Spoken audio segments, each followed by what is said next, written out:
سلام، مرحبا بكم معنا في معلومة جديدة. واش عمرك تسألتي علاش في عيد الأضحى كنشوفوا الناس كيتقربوا إلى الله بالأضحية وغالبا بالكبش اللي هو الحولي؟ واش حنت غير عادة توارثناها ولا كاين شي سر عميق ما بين العلم والإيمان؟ هذا هو السؤال المطروح. القصة كتبدا من واحد من أعظم المواقف في التاريخ الإنساني مع النبي إبراهيم وولده إسماعيل عليهم السلام. ما كانش الأمر سهل، بل كان اختبار كيزلزل القلب. أمر الله تعالى بالتضحية بأغلى ما كيملك. هنا العقل كيتوقف ولكن الإيمان كيتحرك. لحظة تسليم كامل اللي فيها الإنسان كيعطي كل شي بلا تردد. في اللحظة الحاسمة كيتبدل كل شي، كيجي فداء من عند الله سبحانه وتعالى. هاد التحول ماشي صدفة، بل رسالة عميقة. الله ما كيبغيش العذاب للإنسان، ولكن كيبغي يشوف صدق النية ديالو. الكبش هنا أولا الحولي ماشي غير أي حيوان، بل هو رمز ديال الرحمة الإلهية اللي كتجي من بعد الصبر والطاعة.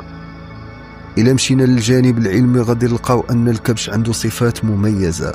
هو حيوان قوي، عنده قرون كيدافع بها وعنده سلوك قيادي داخل القطيع. علماء السلوك الحيواني كيشوفوا فيه نموذج ديال القوة والانضباط.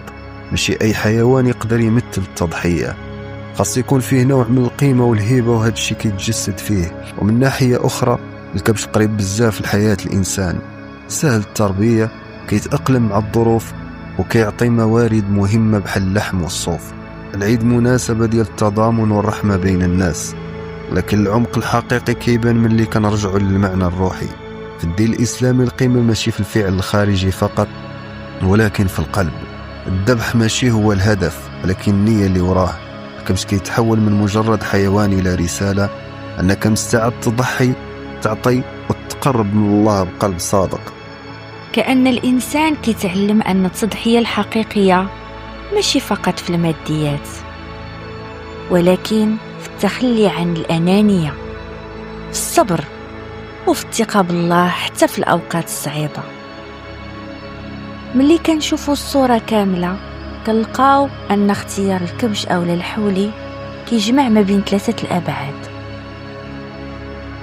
بعد روحي كيربي فينا الإيمان في قلوبنا، وبعد علمي اللي كيعكس صفات القوة والقيادة، وآخر بعد اللي هو اجتماعي اللي كينشر الرحمة بيناتنا والتكافل.